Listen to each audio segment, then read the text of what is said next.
welcome to a brand new episode of The Partial Historians. I am Dr. G, and sitting beside me is... Dr. Rad! Woo! Yeah. It feels so good to see an actual human face. It is tough times in the world. It is 2020. Otherwise known as the worst year ever. Yes, in living memory. It's been tough so far. But we are here with some Roman history, and we've been tracing the history of Rome from its foundation. And you'll be pleased to know that we're getting further and further into it, and we're so close now to some really important events. And we're going to start off by looking at 455 BCE. So in our previous episode, we were looking at the events of 456. Yes. And it would seem to be like bound up with things to do with land allotment. The 10 new tribunes were really giving things a red hot go. Well, yeah, in your account they were. In my account there is very little mention of them. I'm looking forward to what Livy has to offer us for this year. Well, you'll be relieved to know it's more than 2 sentences. Yes! Yes. Yeah. But yeah, essentially what ended up happening was, as a result of the tribunes pushing the issue, the Aventine is opened up for settlement for plebeians, to build like houses and that kind of stuff on. And so actually it was probably a pretty good time to be alive as far as average Roman citizen was concerned. Home sweet home. I've even got a place to live now. And not just in that hover over there. Yeah, well, Dionysius does mention that they start building apartment complexes. I feel like it might be, I don't know if it's a bit early for that. I think it might be. Nice. Roman apartment complexes are terrifying. Yes, indeed. They're very dangerous places to live. Yes. But home is home. Exactly, yeah. So if we're in a new year, Dr. G, that means we have some new consuls on the horizon. So tell me if I'm on the right track here. But I have a Titus Romilius and a Gaius Veturius as the consuls of 455. I certainly have these men. I've got some extra names whacked in there for these guys. So yes. Titus Romilus, son of Titus, grandson of Titus, Rocus Vaticanus. Yep. A patrician. Surprise, surprise. Surprise. And then we have Gaius Vitruvius, son of Publius, grandson of, we're not sure, Cicernus. Yeah, that's a mouthful. That's a tricky one to get your tongue around. Also a patrician. As they will be. For many years. Now, we do also have some return names for me, which is the tribunes, or at least a couple of the tribunes, are the same ones from the previous year. Yeah, so we have a sense in which all of the tribunes from the previous year are now voted in again. Yeah, which I thought that wasn't supposed to happen anymore. I thought that wasn't supposed to happen either. Maybe it was just those particular tribunes that they thought were troublesome. We're trying to get the law about the laws off the table. New tribunes for everybody. Yeah, so once again I have Achilles and Alienus as tribunes. I now also have Alienus coming into play, plus 8 mysterious others, names unknown, but very important for making up the numbers. You don't need to know all their names. And I also have Dionysius finally letting us know that it is pretty usual at this point for there to be a lack of harmony either domestically or beyond Rome's borders, and this seems to be an oscillating situation. Even he's begun to notice. Well, Dionysius is a bit slow on the uptake. I literally said that the last episode.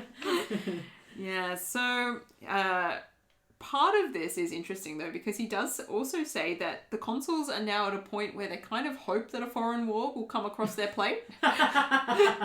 That would be the far easiest possibility. I understand that. Yeah, because having a foreign war means that they get to raise a levy, everybody gets to be busy, and there's no domestic issues to deal with. Unfortunately though, that's not going to be the case immediately, at least in my account. 455 seems to open immediately with this concern about the laws, and the tribunes seem to be really pushing it. And I think that's because, and again, I'm sure there's no bias here on Livy's account. He says that they were ashamed that they had accomplished so little about this previously. Now, I don't think he means personally. I think he means, in general, the tribunes are feeling a bit, bit stagnated, a bit like they're caught in a rut, that they're not pushing this hard enough because not enough progress has been made. But this particular group feel even worse because there's 10 of them. Yeah, but come on. I mean, this is only their second year trying. I mean, I feel for them. Like, as a general body, yeah, historically they've failed at some of their policy missions. But these guys this is their second year in. Absolutely. They've got time to strategize. There's 10 of them. That's a lot of minds to apply to the problem. Exactly, yeah. But nonetheless, they're feeling pretty bad, and so they're pushing it pretty hard. But then there is news. I feel like I should stop there, though. Because I feel like Dionysius will go into far more detail about this than Livy will have. Look, I mean, it's hard to say. Things are starting to get... things get off to a bad foot in Dionysius' account. Not only does he flag that the consuls would really like a foreign expedition to be able to deal with things, but also that they have decided to make an expedition against the enemy in order to facilitate being able to raise a levy, because they'd much prefer that and they don't want the domestic politics to rise up. So like, you know what, let's take the initiative. Nobody's coming for us, but we should definitely go for them. Now's our chance. Let's seize the opportunity. They haven't done this for a while. Usually somebody's after them. So that's true. It's been a while since they initiated things. Yeah. So they decide to initiate this. And Dionysius does weigh in with his historian voice, and he's like, maybe they should have considered the state of the Commonwealth before they tried this. The res publica cannot handle this right now. It's pretty fragile. But apparently the consuls not only decide that they're going to go on an expedition, but they vigorously try to bring about the levy. So when people don't want to be involved or they don't want to sign up, they start to arrest people. And then, yeah. Yeah. I was going to say, what does vigorously raising the levy mean? Vigorously raising the levy basically means if you don't sign up, I'm going to take your hand and forcibly put your signature on the piece of paper using your fingers by any means necessary. The person's like, stop that. You're hurting me. And they're like, so be it. Don't like that? I send you to jail. And people are like, well, at least I'll be safe there, I suppose. So the tribunes become involved. They denounce the consuls for their violent behaviour. Naturally, I expect nothing less. Ordering citizens to be arrested. And even though those citizens are then being like, I invoke the protection of the tribune, they're like, arrest him anyway.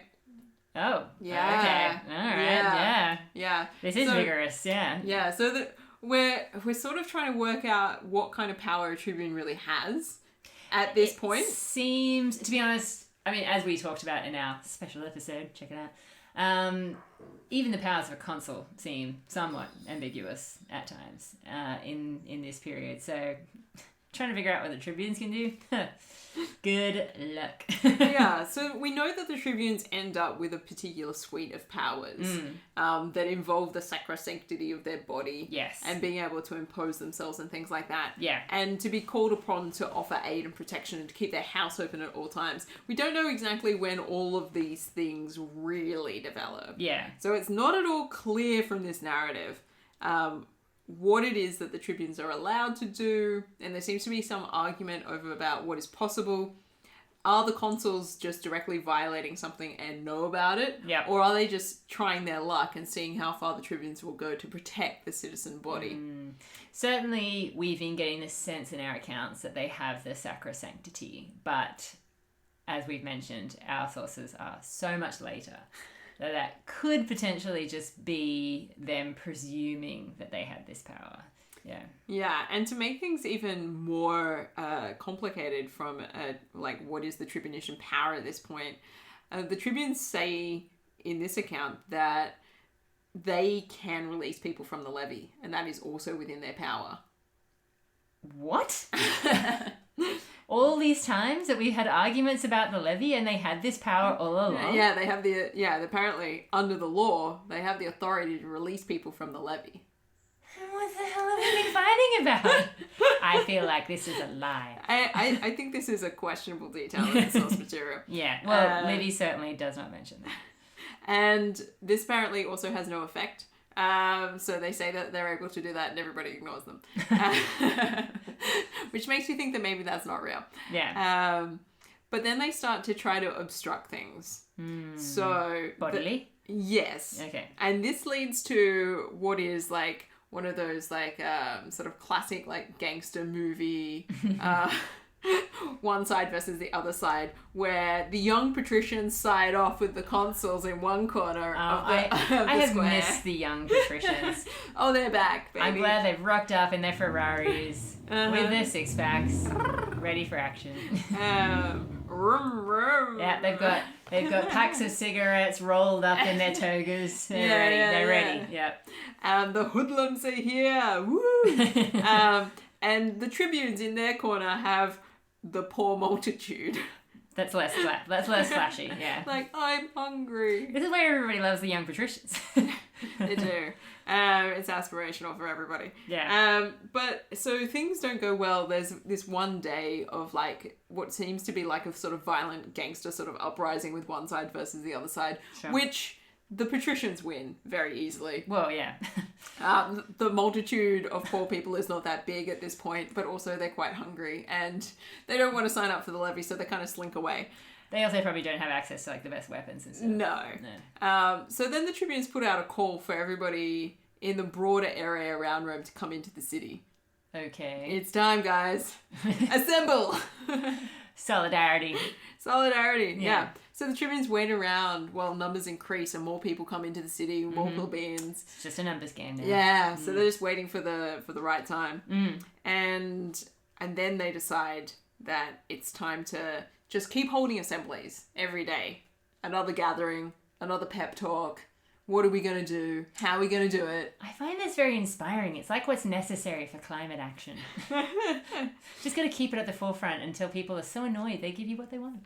Yeah, and it gets to the point where they have this real threshold of like numbers and potency, and they're like, all right, now's the time. I was going to say that surely there has to be a point where the poor multitude do outnumber the patricians. Oh, yeah. The patricians are not a large group. No, not a large group. And they're now outnumbered, and it's at that point that tribunes are like, all right, summon the consuls to this assembly. They've got to come here. Okay, now I feel nervous because last episode when this happened, this did not go well for at least one of the lictors involved. People ended up suffering. Yeah. There were threats. If you don't know what I'm talking about, listeners, go back and listen to the previous episode. It'll come as perhaps no surprise that the consuls decide to not show up. Oh, no. Oh, man, they have like the shortest memory ever. New consuls, new year. They're like, well, what happened last year? That's on them. I'm not turning up to that assembly with that bunch of those multitudes. I'm not going there. They're so unwashed. So then the tribunes decide that they'll enter the Senate. Okay. They're like, wait here, everybody. They're not coming to us. We shall go to them. We're going in. Here we go. The Senate's like, fine. We've noticed you're here. Come in. What is it now? Okay. That's more forgiving than I thought it was going to be. Yeah.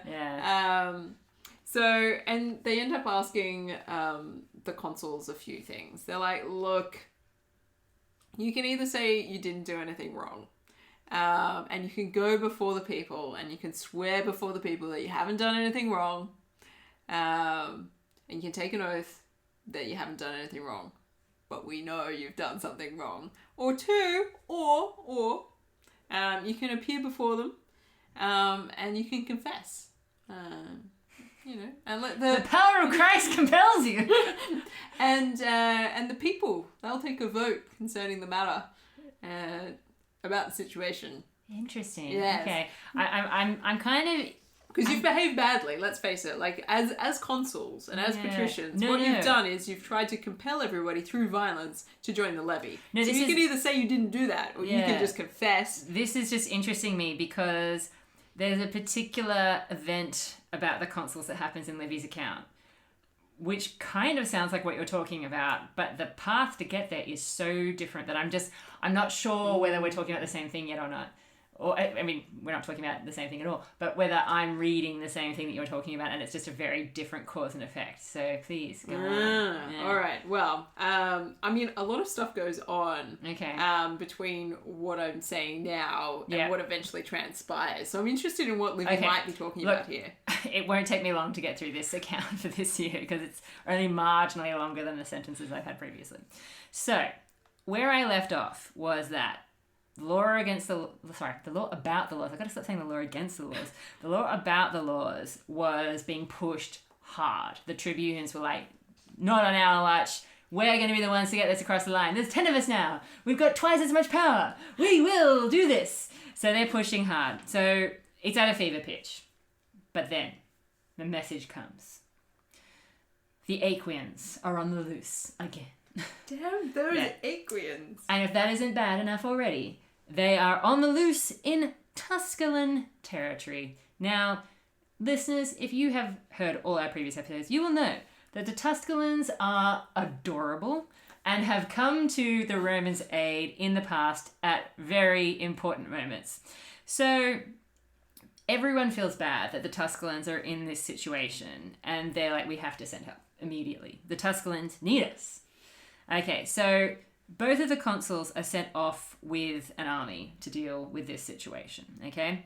And they end up encountering them at Mount Algidus, which I'm pretty sure we've mentioned on numerous times. It seems to be a real, It's a hotspot. It's a hotspot for action. We're in the southeast, near the Castelli Romani region. So we're in the hills south of Rome, and Tusculum's down that way, and the Aequian lands is beyond that as well. Yeah. So the Aequians are coming up towards Rome. The Tusculans are sort of in the middle between Aequian territory and Rome itself. So yeah, so this is a pretty big deal for both consuls to be out there, finding them. So they fight them at Mount Algidus. Now, about 7,000 Aequians are apparently killed, and the rest, of course, run away, as Aequians tend to do.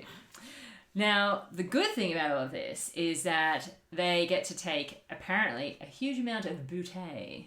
Oh. Yes. Hello. I'm not talking about the feminine kind, okay?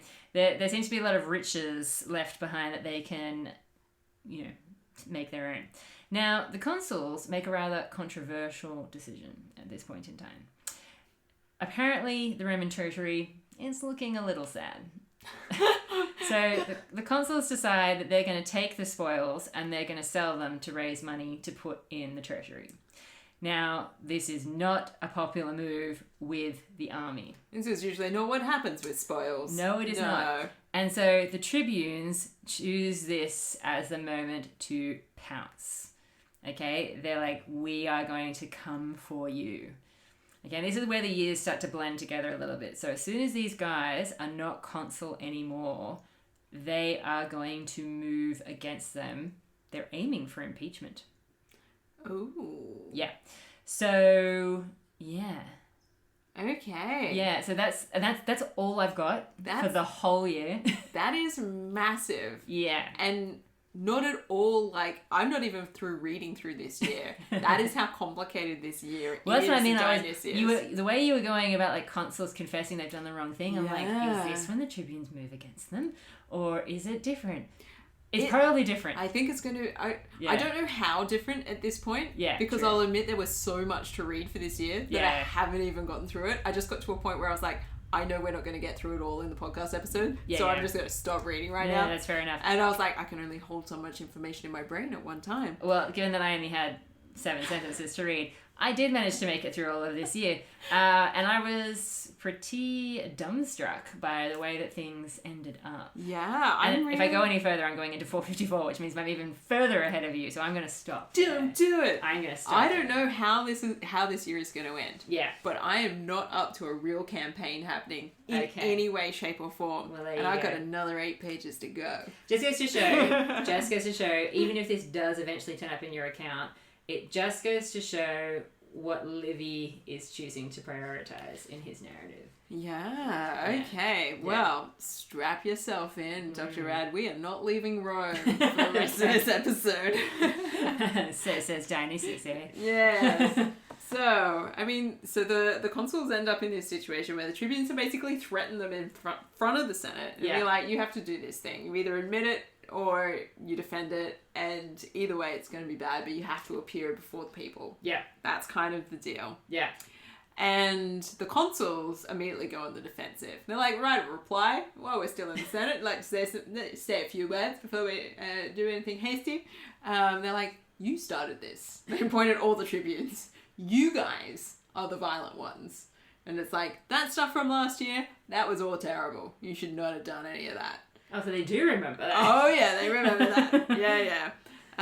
Your arrogant behaviour is the reason we're here in the first place. I'm not so sure about that, but... You've committed lawless acts against the persons of the consuls. Oh no!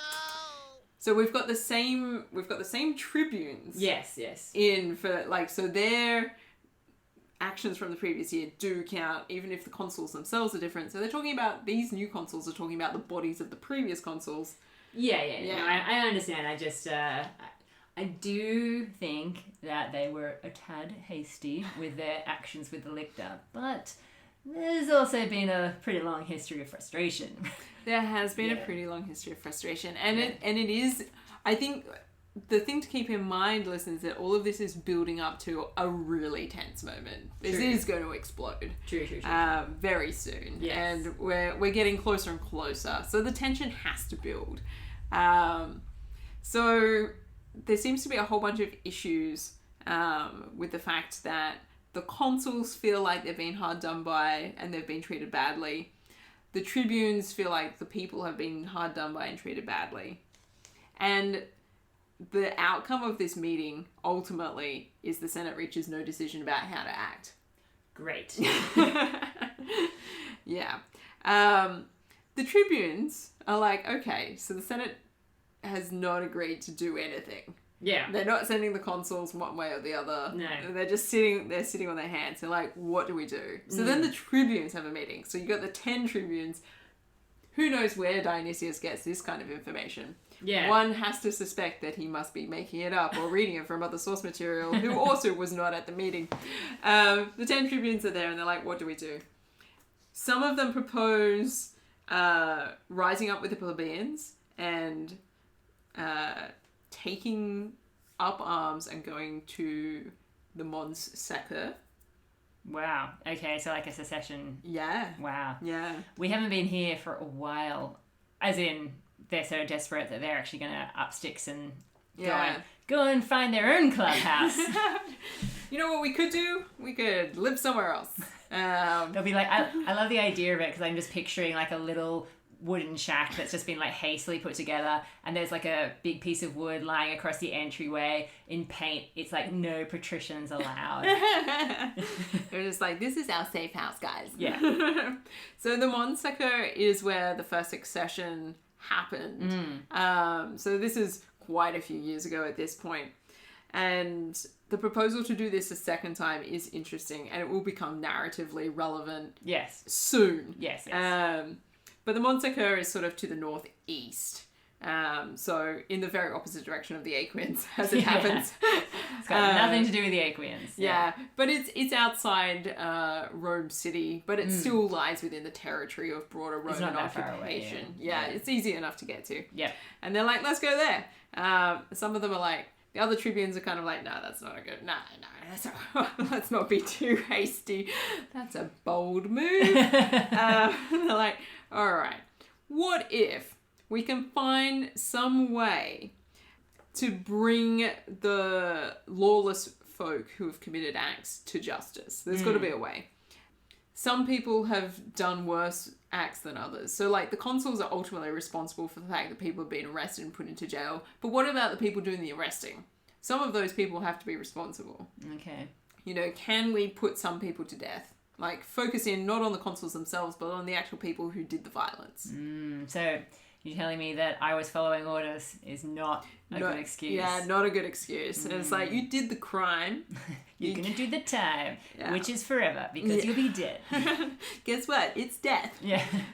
And that option doesn't seem to, like, hold heaps of sway either. People are like, I don't know. What about option number 3? Which is transferring the resentment and exacting punishment from everybody under the law. So What? yeah. So it gets kind of confusing because it's like option 2, which I just flagged, is kind of like, let's find some particular persons and sort of like, so it's kind of like a bit of a scapegoat. Whereas the third option is kind of like, let's get all of them. Yeah. This actually reminds me of the tagline for the First Wives Club. Don't get mad, get everything. Yeah, and so it gets a bit confusing in this account. It's like, do we go after particular individuals or do we go after all of the patricians who seem to have engaged in violence? This is getting tense. Yes. Yeah. Their ideas are crazy. They are crazy. Yeah. And this does seem to be a bit of a narrative decision by Dionysius of Halicarnassus, because we have to keep in mind at all times that he is pro-patrician. Of course. And so whenever he's crediting some sort of decision-making process to somebody who's not a patrician, it's definitely in his interest to make it look like it's going to be not a great idea. That's true, yeah.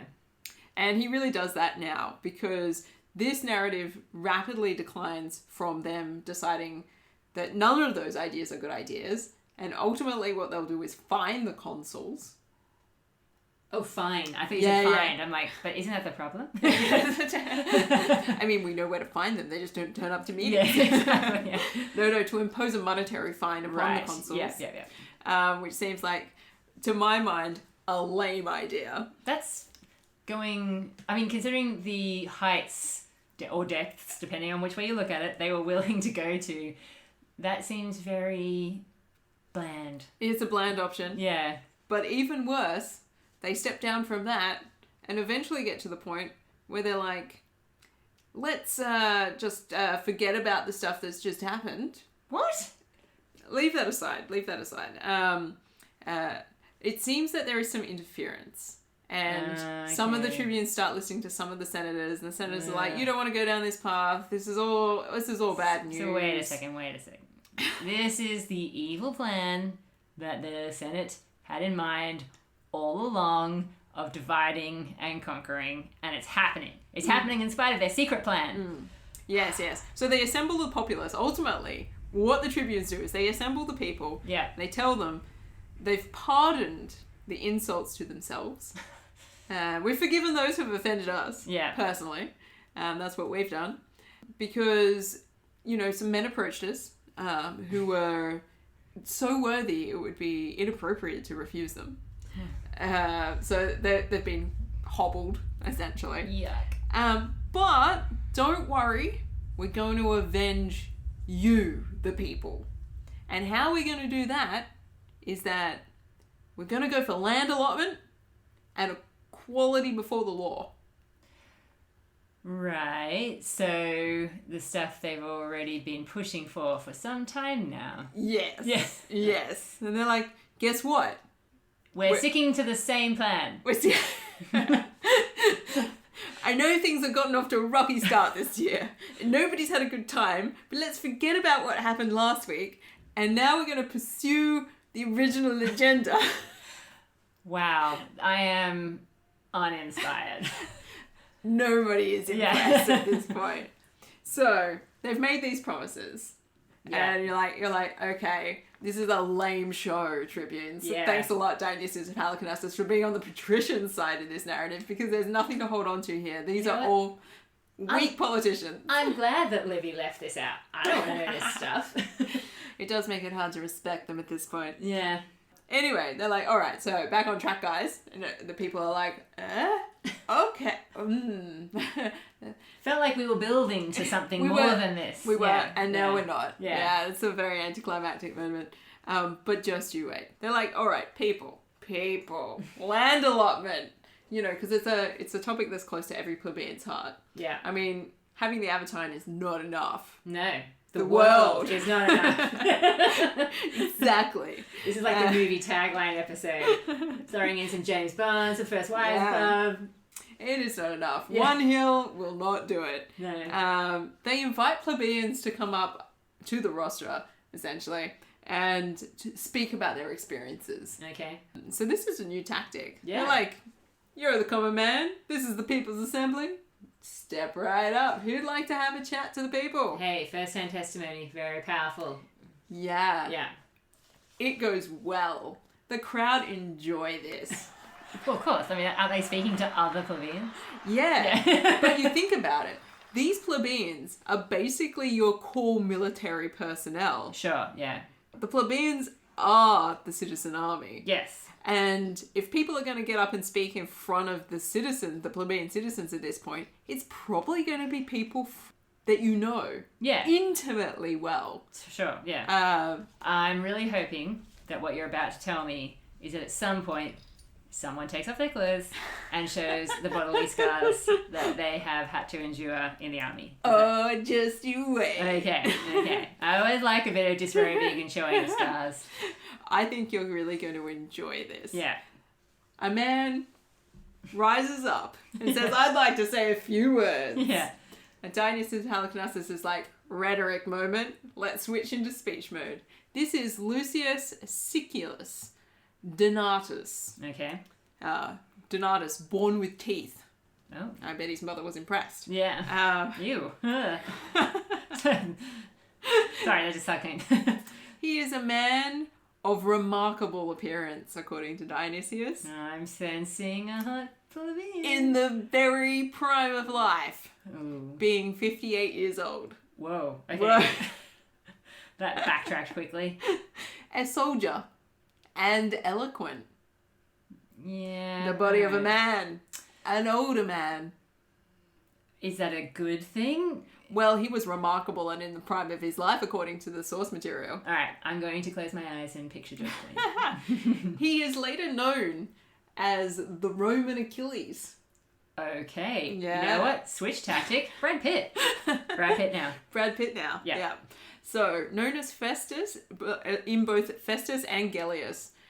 So, sources much later than Dionysius, at least by like 50 or so years. Yeah. As the Roman Achilles. Right. Hello. Yeah. I'll take it. All right. I'm building quite the mental picture here, Stu. He steps forward.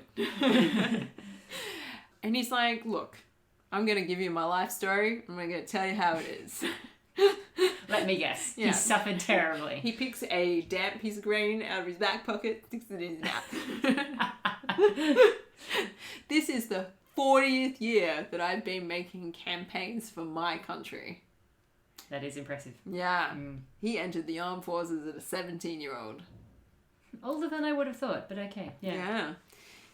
This is my 30th year being a commander of men. Okay.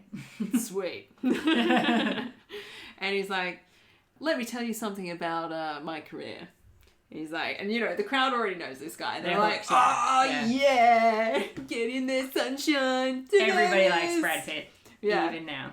And he's like, it was the consulship of Gaius Aquilus and Titus Siculus. So it's like, it's 485 BCE. You're way back in time. And he's like, I was 27. I was still under a centurion. It was a battle.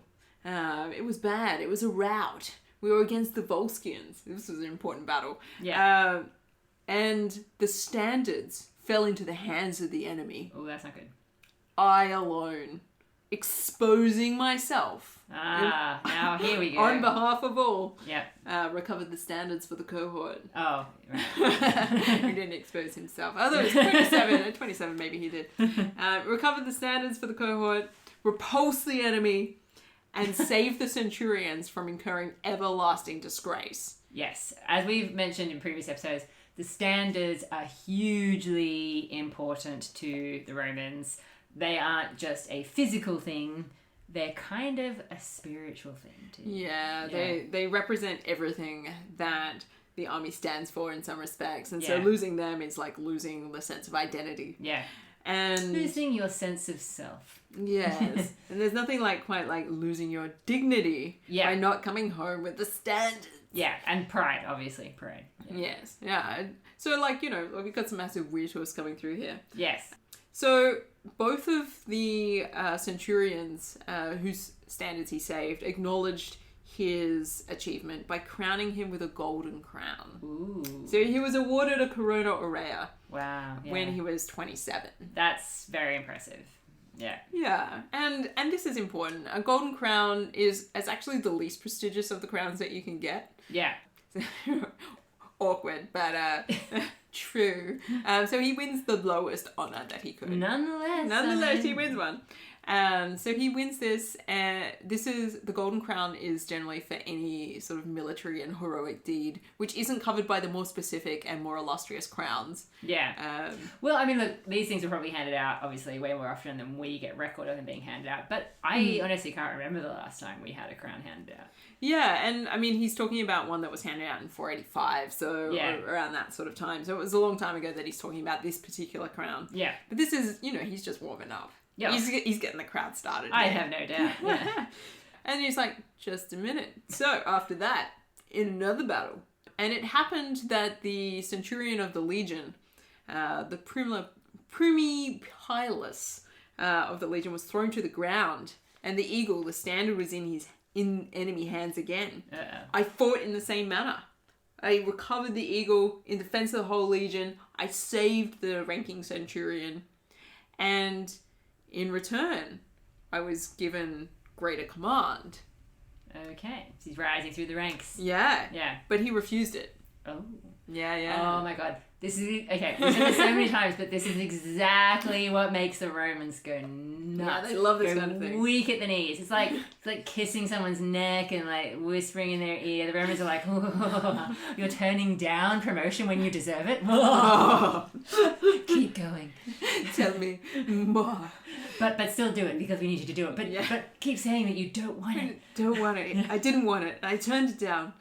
He's like, because essentially this centurion was saying, you should take my place. You deserve it. You saved the standard that I lost. You should become the ranking centurion of this legion. And he was like, you're right, but I won't. And he's like, I'm not going to deprive you of your position having saved your life. I saved your life for a reason. Which was... So you could keep going. Oh, right. Like, okay, yeah. He was like, I'm not going to rip your life away from you after I saved it. Like, if I stepped in and became the centurion... It sounded like he was building up to something. Yeah. I've secretly been in love with you this whole time. And now I plan to make you my bride. Now that we've got this eagle, nothing can stand between us. Nevertheless, the consul at this stage was so pleased with his behaviour. One, saving the standard, saving the centurion's ass, not taking over his position, that he gave him the position of command of a different legion anyway, of one where the centurion had been killed. Yes.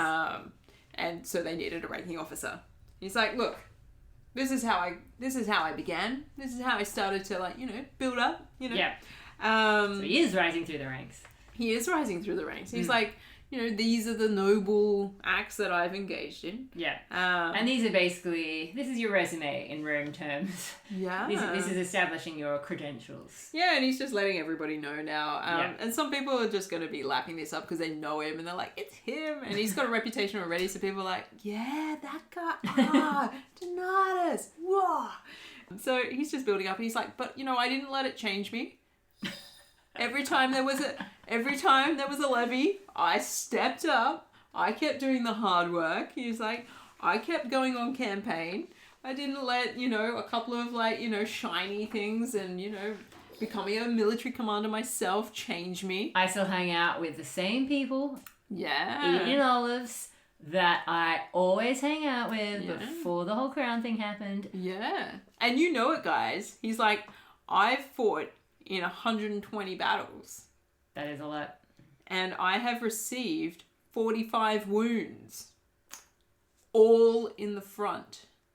Nice. This would be the moment that he'd take off his shirt. Yeah. Brad Pitt. Check it out. Yes. They're all at the front, none at the back. Yeah, that's how you want it. Yeah. Yeah, all the action up front. Yeah, nobody wants a behind wound. No. That means you ran away. Yeah. Or you weren't concentrating. Yeah. And he goes into more detail. 12 of these wounds, you're looking at this sweet 45 here, 12 of these I received on one day. As you well know, when Hedonius the Sabine seized the citadel and the capital. Oh my god, what a throwback. Yeah, I was there. Yeah. And he's like, in the course of my career, I've won 14 Corona Kiwika. Wow. For saving the life of another Roman citizen. Yeah. I've won 3 Corona Moralis for going over the enemy walls first. Wow. And I've won 8 other crowns for my other exploits. So these are Corona Aurea. You know what? I think we've got a bit of an overachiever on our hands. Oh, just you wait. 83 gold collars, 160 gold bracelets, 18 spears, 25 splendid decorations. Ellipses, missing text. So there was more. There was more. You know what? Even Brad Pitt had the decency to not win an Oscar till fairly recently. And he's like... So anyway, the build-up is essentially, which I'm sure you can guess, listeners, and I'm sure you've already guessed, Dr. Ad, despite my career, I have no land. Yep, that's what I was thinking. Skerrick of land. Yeah. Yeah. That's a shame. And his time of life, too. I mean, how much... I know that he's apparently in the prime of his life. The prime of his life. He's remarkable. That is crap. 45 wounds on the front. Yeah. There's no way a 58-year-old at this point in Rome is considered to be in the prime of your life. As in, you should be expecting to die soon. Yeah. So it's remarkable he's lived this long. I would not want to be putting him back on the battlefield at this point. That's what I mean. So he needs land. He needs land. Because he can't keep fighting forever. Yeah. Yeah. And, you know, he's been part of the army for, like, practically his whole adult life. Yeah. And it's not fair. He's like, he says it outright. He's like, the patricians take on less risk and they get more reward. Yeah. And he's like, what do any of these military rewards count for? Yeah. Oh, I feel a Lily Allen song coming on. It's not fair and it's really not okay. He's really not. And he's like, he basically says, I can't stand this. He's like, I don't understand at what point it's ever going to be okay. Yeah. You know, at what point? He's like, who has a better claim to land than me? What else would I have to do? Not only that, it's shameful, frankly, that the patricians are taking the land. I honestly don't see how the patricians are going to come back against this. I mean, with all the awards glittering over his non-existent wall because he doesn't have a home. Where does he put his treasures? Nobody knows. He's got to store them somewhere, I suppose. But yeah, he's like, the thing is, the patricians are not fighters. They're not taking on the enemy. They only fight with words amongst themselves. That's all they do. He's like, they're not doing anything else. Or they command people. Yeah. But they're not taking as much risk necessarily. I mean, we see some of them do it, but this is the thing. They're singled out because they're doing the brave stuff. Where's this guy's account, huh? Why haven't we heard of him before? Yeah. And it's like, this guy's been around for like most of the battles we've talked about. Exactly. And it's like, and if his narrative was in there, we would have got a first-hand account each time. Exactly. I've never heard of this battles. Guy. Typical That's class. huge. Yeah. And then he starts talking about the way that the patricians are actually engaging in tyranny as far as he's concerned. Again, we're harking right into like Dionysius of Halicarnassus' sweet spot. Yeah. He sees Rome as the quintessential Greek city-state. Yeah. Which, and at this point in time, Greece has also emerged from a period of tyrannical rule by certain elite citizens.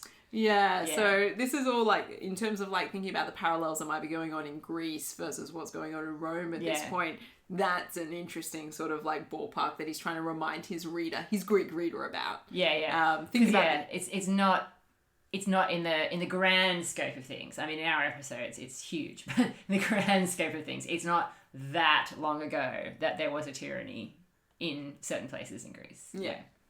And so we've got this sense in which we've got Donatus sort of talking about the way in which the patricians in Rome function as a kind of tyranny, despite the fact that they are a group. And he's like, they accuse Spurius Cassius, the consul who in his third consulship proposes an agrarian law in the first place. Yeah, I remember Spurius Cassius. Yeah, it's like, what about an agrarian law? Yeah. And they kill him. Yeah. He gets shoved off a cliff. Top hand rock, my friend. And then we have Janucius, the tribune of the plebs in 73, which he brings up. Yeah. So it's like everybody's like, the war stories, the politics, he knows everything. Yeah. He's taking us all back in time. All those missed opportunities to sort this out. Yeah, and he really pushes for the agrarian reform, and then he turns up dead the day that they're supposed to talk about it. Yeah. Coincidence? Yes. He's like, so I feel like we're living in a situation where we're living under the shades of tyranny. And he's like, so we're going to have to do something about this. Yeah. You've got to show some courage. So he looks out at the plebeians. He's like, your tribunes are getting violated. Ooh. Yeah. These guys up here behind me, these guys are supposed to be defending our rights. Yeah. But they themselves are getting violated. They're suffering violence. They're getting kicked. They're getting punched. People are violating them. Are they? Well, that's what I he guess says. they are, That's what he says. So we need to stand up and we need to get this agrarian law ratified. That's what needs to happen. Oh, I'm exhausted. Yeah.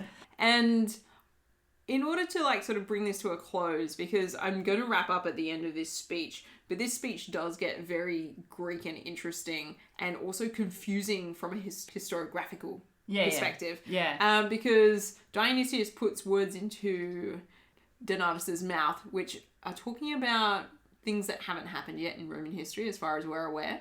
Oh, okay. Yeah. So he starts talking about if the young patricians are obstructing your ability to vote, if they're turning over the voting urns, if they're snatching away the ballots, if they're interfering with the voting process.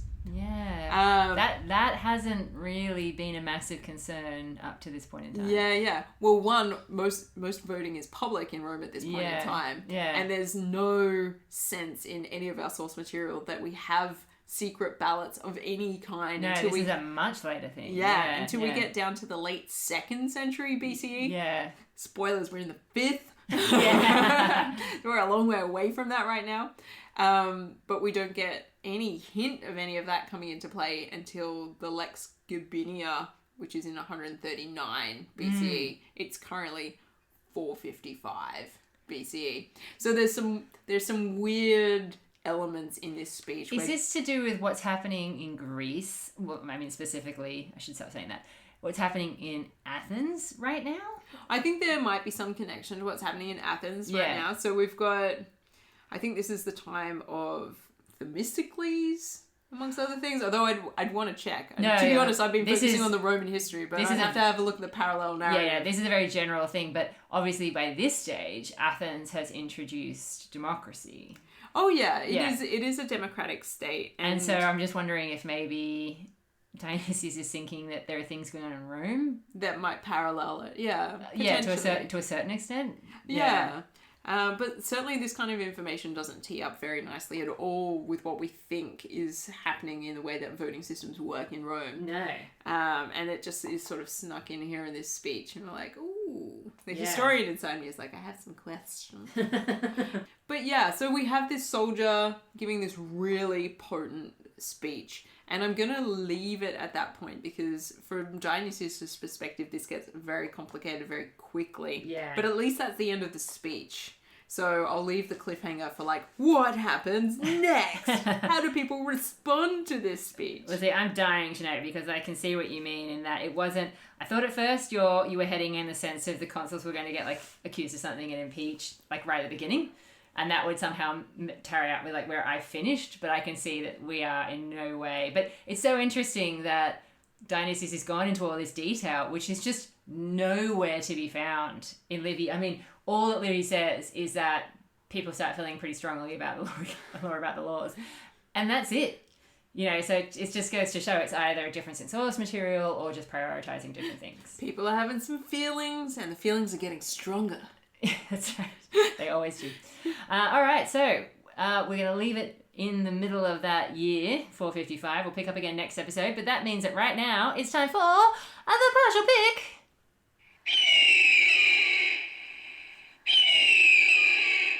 Yes, Igor has managed to join us from isolation this time. Excellent. All right, so Dr. G, hit me with it. All right. Military clout for a possible 10 Roman eagles. Well, this is tricky because my account provided some detail of that for this year. Yours is probably heading that direction, but we haven't got there yet. But I feel like we can, should we base it on the fact that I have detail for this year? Well, also, we could also base it on, like, some of the stories that we get from Donatus, nice military stories, which suggest that somebody's got some clout. Yes. But let's do it. Let's base it on yours. Okay. So on my account, it's pretty effortless. You know, it's a huge triumph. So I feel like they deserve, like, a 6. They apparently capture a lot of booty. I'm not giving them more than that because it's just really not a lot of detail, and it seems almost too easy. Yeah, what's Livy setting us up for? Yeah, that's what I mean. Like, well, I think the focus is definitely the consuls ending up in a bad spot. You know, that's obviously the point. But, yeah, nonetheless, I still feel like, you know, it was a pretty easy victory. There's no hint of anything bad happening, so 6. All right. Yeah. And diplomacy. Well, I mean, I suppose they do, in my account, they do go to the aid of the Tusculans once they hear that there's a problem. I don't know if we could count that as like... Very diplomatic. Yeah, you know, they're looking out for their allies, which I feel like is something. Not a lot, but it's something. Yeah, look, in Dionysius, I mean, there's a lot of problems with how things are playing out between the different parties inside Rome. Definitely. I don't know that it's going well diplomatically. No, I don't think so. Tensions seem to be on the rise. Yeah, I feel like it can only be like a 2. All right. Well, I mean, good. You know, like helping an ally does make diplomatic sense, but it's not exactly diplomacy. It's not like you negotiate anything. Yeah. No. Yeah. And they've done a pretty poor job negotiating amongst themselves for now. Precisely. Okay, so it's a 2. Expansion. No. Right, it's a big fat 0 right there. Virtus. Okay, definitely. There's a lot of... Up the hoo-ha. I'm feeling virtuous all over my 45 wounds at the front. Well, I mean, definitely your guy. But also, I mean, you know, the consuls in mine are also, you know, getting stuff done. Yeah. A lot of booty. Militarily, yeah, exactly. So it's like a little bit, but definitely mostly your account. Because, yeah, that's... I mean, I want to give this guy a lot. Maybe a full 10. I'm like, he earns so many crowns. Yeah. It's pretty impressive. I'm going to give him a 9 only because it didn't all happen in this year. It's like previous stuff. Ooh, it's spread out over time. Yeah. And finally, the citizen score. Well, I mean, there's precious little detail in my account, but I definitely sense that it wouldn't be great. In your account, it's definitely not great. Yeah, things are not going well. I mean, people are just getting angry. So I think maybe a 2 or a 3. I think we could say like a 2 or 3 because, again, at least the tribunes are trying to accomplish something. And there does seem to be, you know, things afoot. You know, there are plans in the works. Well, it is all about, you know, as we now know, when you're going through tough times, having the sense that you're not alone, that you're in a community, that's got to count for something. So I feel like a 2 is okay. All right. Well, the good news is that it is an improvement from the previous episode. The bad news is that it's still pretty bad. Oh, Rome has scored, out of a potential 50 golden eagles, 19 for this part of 455. Oh, man. Yeah, but, you know, like, that's still an increase of, you know, 8 on the previous one. Look, we're on the up, Rome. All right, well, Dr. G, I look forward to hearing what's going to be happening with this very tense situation next year. And once again, I do not have a lot to add, but... I'm going to keep reading. I'm going to rely on you for all my up-to-date Roman information. Oh, look, I feel like, I mean, I've looked ahead a little bit just in terms of how many pages I have to read to get to the end of this year, and whoo boy, I think there's at least another episode. All right. We shall see. I'm looking forward to it. See you next time, listeners. Oh, and before I forget, I want to give a quick shout out to Marcus. I believe that Marcus is a fan of our show and keeps friends of ours supplied with liquor. which sounds Oh. sinister, but I just mean he works in a liquor store. So thank you very much for listening, Marcus. I'm glad you're enjoying the show.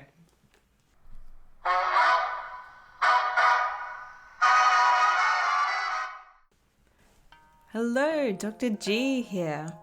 We would like to send a huge thank you to our patrons whose support warms our heart and helps us keep our podcast in tip-top shape. Our heartfelt thanks go out to Joel, Sharon, Roman, Sean, Savannah, Alejandro, Theodore, Mark, Paul, Tamara, Adri, Justine, Zara, Dana, Gunnar, and Jacob. Thank you so much for your support of the Partial Historians. Catch you next time.